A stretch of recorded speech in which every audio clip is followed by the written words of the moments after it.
Minute সময় নেই। আপনার কাছে আমি ক্ষমা চাই। বা সেদিনকার মানে ১ বছর আগে একটা লাইভে আমি আপনাকে অনুরোধ করছিলাম যে আপনি মোহাম্মদকে নিয়ে মানে অকথ্য ভাষায় গালি দিয়েন না। আমি আপনাদেরকে খুব ভালো পাই। আপনার মুখে সেই গালিগুলি ভালো লাগে না। তো আজকে সেই কথাটা ফেরত নিচ্ছি এবং আপনার সাথে আমিও সেই মুমিনদেরকে এবং ওই মুহাম্মদকে গালি দিতে চাই যে মুহাম্মদের কারণে আপনি দেশ ছাড়া, আপনি বাংলা ভাষাভাষীদের থেকে দূরে। আপনি বাংলা ভাষাভাষীদের প্রাণপ্রিয় একজন মানুষ। সাবলীল ভাষায় কথা বলেন। আপনার কাছ থেকে মানুষ শিখছে। মানুষ অন্ধ ধর্ম থেকে বের হয়ে আসছে। আমি কিন্তু এই অন্ধ ধর্মে ছিলাম। আমি হাফেজি পড়েছিলাম। আমি একটা অন্ধ জগতে ছিলাম। সেই জগৎ থেকে বের হতে পারছি বিশেষ করে আপনাদের কারণে।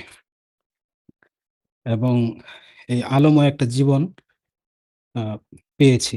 এজন্য কৃতজ্ঞতা জানানোর জন্য আসছি। আর আপনাদের যে দুঃখ, বিশেষ করে আপনার যে দুঃখটা কিছুটা হলেও আমি আ উপলব্ধি করতে পারতেছি। কারণ কতটা অত্যাচারিত হলে, কতটা নির্মমভাবে মানুষকে আঘাত করলে সে দেশ থেকে দূরে থাকে এবং দেশের জন্য এখনো কাঁদেন। তারপর আপনি হিংস্র হন নাই এবং মানুষকে তেমনভাবে গালাগালি করেন নাই। ২ দিন আগে ওই মুমিনদের ওখানে গেছিলাম। কোরআন কিভাবে নাজিল হলো এবং কোরআন আ নিয়ে আলোচনা হচ্ছিল।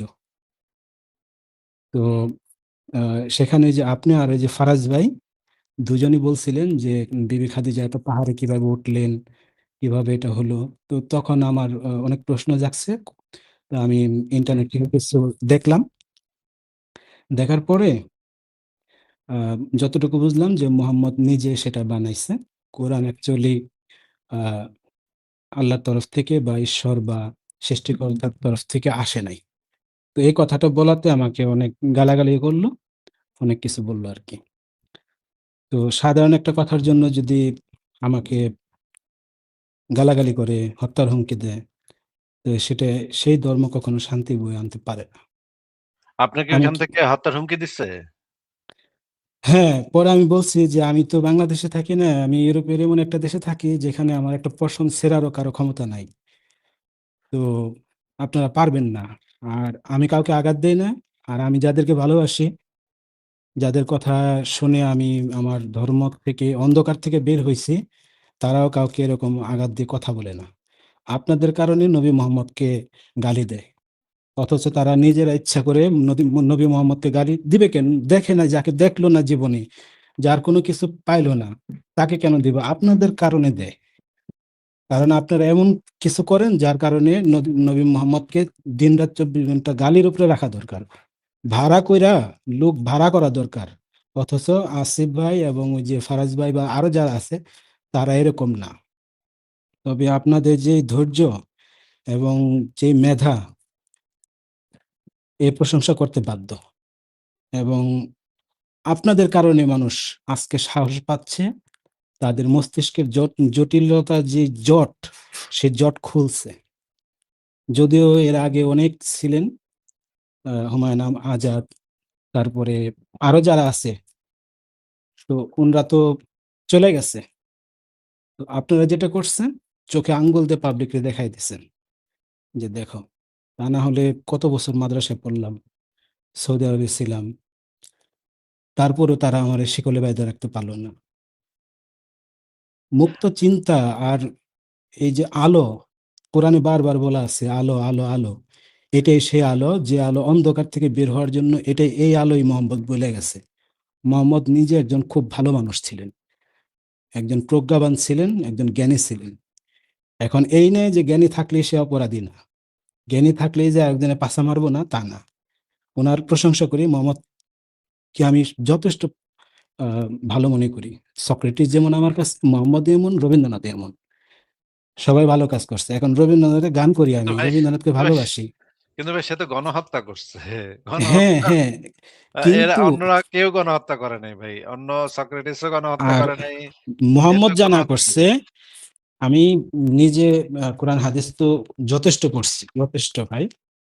আপনার এই সিদ্ধার্থ আর আমার মেয়ে ১ মাসের ছোট বড়। ও কেমন আছে? সিদ্ধার্থর কথা আমার মেয়ের যখন কথা মনে হয় তখন সিদ্ধার্থের কথা মনে হয়।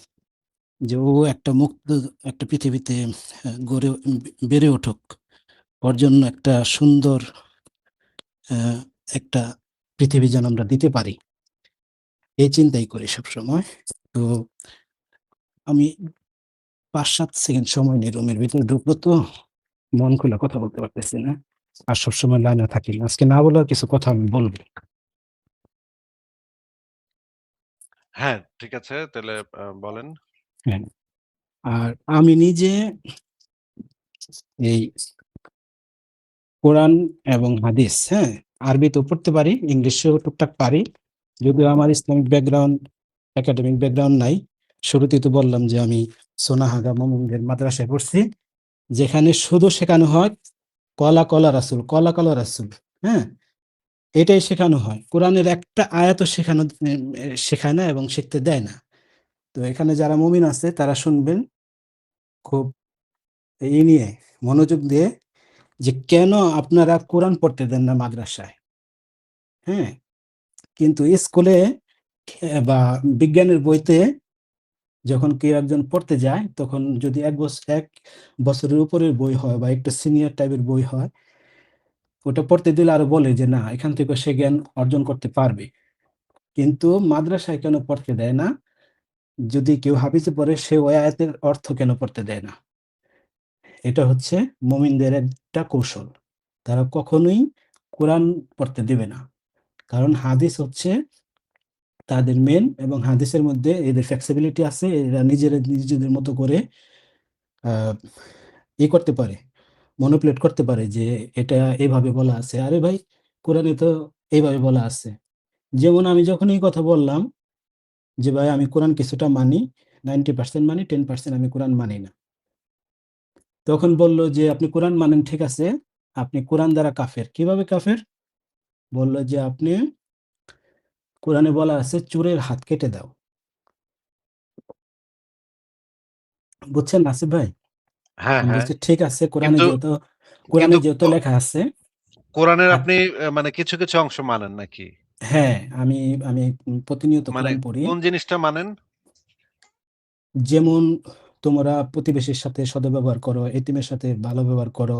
এই জিনিসটা কি তারপরে কোরআনে লেখা আছে দেখে মানেন, নাকি এটা আ আপনি এমনিতেই বুঝেন যে এটা একটা ভালো কাজ এই কারণে মানেন? আমি আগে মানতাম, আগে জানতাম না। আগে তো মাদ্রাসায় পড়তাম বা আহ, আলেমদের থেকে, হুজুরদের থেকে শুনতাম যে কোরআনে এত ভালো ভালো কথা আছে, কোরআন অনেক ভালো, অনেক কিছু বিজ্ঞানময় সবকিছু। হ্যাঁ, ওইভাবে যতটুকু মানতাম ওটা হলো শোনায় শোনায় মানা, আরেকটা হলো নিজে বুঝা মানা। তো নিজে যখন পড়লাম দেখলাম যে আরে, কোরআনে তো বেশ কিছু কথা খুব ভালো বলছে, বেশ কিছু কথা খুব ভালো বলছে, তবে হাদিসের মধ্যে তো একটা কথাও ভালো নাই। যে কিন্তু জায়গায়, এই জিনিসটা যে কোরআনে আছে এইজন্য এই কথাগুলা ভালো?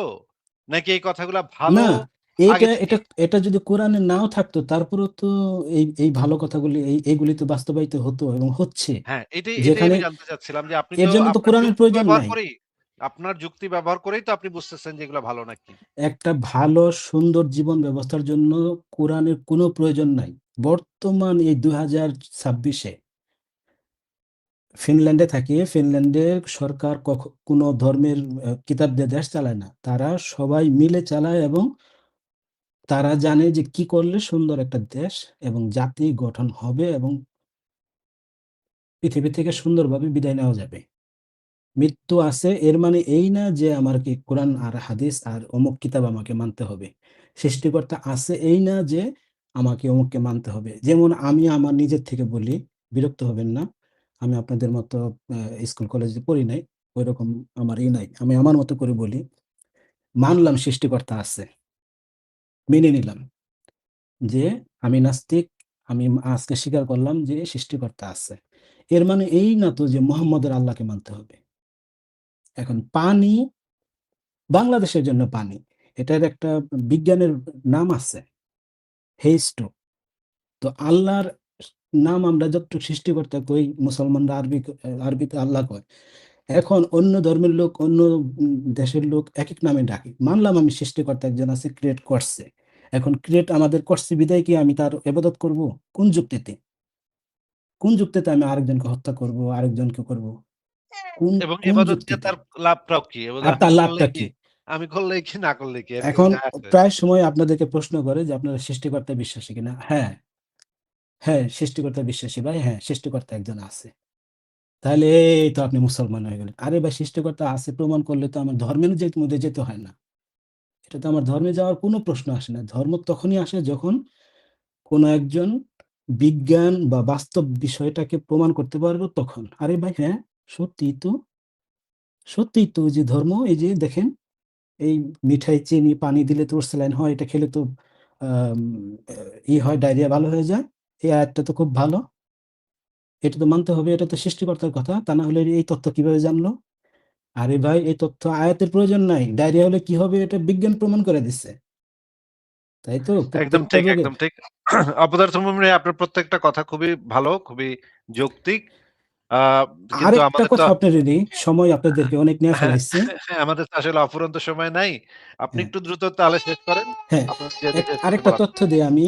রবীন্দ্রনাথের গান আমি প্রায় ৩০০-র উপরে বা ১৭৪ টা গান আমি মুখস্থ আপলোড করছি। আমি গাইতে পারি।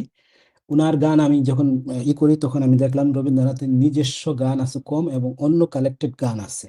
যা উনি ওই সময় ছাপায় হয় নাই বা হয় নাই। উনি ওটাকে নিজের মধ্যে করে করছে, মনোপুলেট করছে, মানে একটু এডিট করছে। ঠিক সেম মুহাম্মদও তাই করছে। মুহাম্মদ অন্যান্য ধর্মের ওই সময় লোকগাথা বিভিন্ন জিনিস ৪০ বছর জমায়ে, এবং তার পুঁজি ছিল তিনি মোটামুটি ওই এলাকার মধ্যে আলামিন হোক বা বিশ্বাসী হোক, যাই হোক, সব মিলে জিলে উনি ভালো ছিলেন।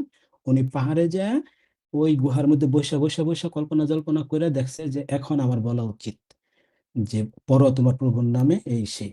আরে জিব্রাইলের দাঁত ছিল না। দাঁত ছাড়া একটা মানুষ কখনো কথা বলতে পারে না, নাম্বার ওয়ান। এবং জিব্রাইল মানুষ আকৃতি না, তাহলে তিনি তাকে কিভাবে কিতাব দিলেন? এবং একেবারে। ভোকাল কর্ড লাগে, জিহ্বা লাগে, হ্যাঁ, হ্যাঁ, হ্যাঁ। আ এবং কথা তার বলতে এই হয়। যে শুধু উচ্চারণ, শব্দ মনের ভাব উচ্চারণের জন্য প্রকাশ যেই করলে হবে না, গ্রামারও নিঃশ্বাসটা লাগবে। নিতে হয়। শব্দ হ্যাঁ, গ্রামারও লাগে। মানে গ্রামার লাগবে। গ্রামার না হয় শিখে নিল। এটা অলৌকিকভাবে মনে করেন ভাষা-টাষা শিখে নিল। কিন্তু হ্যাঁ, ভাই উচ্চারণ দেখবেন পর্যন্ত উনি যখন বাস্তব বলে বলা লাগে। যে মেয়েদেরকে তোমরা পর্দা করো, বুকে খোমরি হন না। সূরা নিসার ৩৩ নম্বর আয়াতে বলা আছে যে তোমরা বুকে খোমরি বাঁধো। খোমরি হচ্ছে ওই যে গোল, গোল ধরনের, এই যে চাল মাপে না আমরা সের বলি, ওই টাইপের কিছু। তো মুহাম্মদ কল্পনা করতেন একরকম, ওই সময় পারিপার্শ্বিক দিকগুলি যে মানুষে বলতেন। উনি ২০২৬, ২০৫০ বা উনার পরবর্তী ২০০ বছরের পরে কি হবে সেটা বলতে পারতেন না। হ্যাঁ? বিশ্লেষণ করতেই পারতেন না। এরপরে উনি আরেকটা কাজ করতেন। বলতেন যে, "খেজুরের রশি দিয়ে তোমাদের বান্ধা হইব। তোমাদেরকে তিন দেওয়া হবে, খেজুর দেওয়া হবে।" আরব দেশে ছিলই সেটা। তো তিনি তো আর যে ফজলি আম বলতে পারতেন না, ড্রাগন বলতে পারতেন না। অন্য কিছু, মানে মোট কথা হচ্ছে উনি যা জানতেন তাই বলতেন। আর বিজ্ঞানময়, ঠিক আছে। মোহাম্মদ কখনো বিজ্ঞান বিশ্লেষণ করে নাই। মুহাম্মদের মুখ দিয়ে বিজ্ঞান বের হইছে, বিজ্ঞানের কথা আছে। ৭ আসমান, ৭ জমিন, অমুক তমুক, হ্যাঁ? এই মিল্কি ওয়ে গ্যালাক্সি সবকিছু, অ্যাস্ট্রোনমি যা আছে সব মুহাম্মদের মুখ দিয়ে বের হইছে। কিন্তু একটা আয়াতের অর্থ মুহাম্মদ বিশ্লেষণ করতে পারে নাই। এমনকি মুহাম্মদের পরে যারা ছিল, সোনাহাগা যত সাহাবারা ছিল, এরাও পারে নাই। আজও পর্যন্ত এমনকি ইমাম বুখারী, সর্বকালের চতিয়া নাম্বার 1, উনি মনে করেন যে আজ পর্যন্ত পারেন নাই একটা বিজ্ঞানের আয়াতকে সেটাই করার জন্য। পারছে কোনটা? তোমাদেরকে হুর দেওয়া হবে, হুরের পাছা এমন হবে, তো সামনে এমন হবে, আগে পরে, মানে কি একটা অবস্থা ভাই! বাচ্চাদের এই যে, ঠিক যে আছে। 18, হ্যাঁ? ঠিক আছে ভাই। অনেক ধন্যবাদ অপদার্থ মুমিন ভাই, আপনার কথা শুনলাম আমরা। তাহলে আজকে আপনাকে আমরা বিদায় জানাই। আবারও আপনি হ্যাঁ, হ্যাঁ। আসবেন। আবারও আর কথা কৃতজ্ঞ, হবে। এবং আপনি চালায় যান। আমরা আসছি। ঠিক আছে। ঠিক জয় আছে হোক ভাই, ভালো আমাদের থাকেন। সকলের।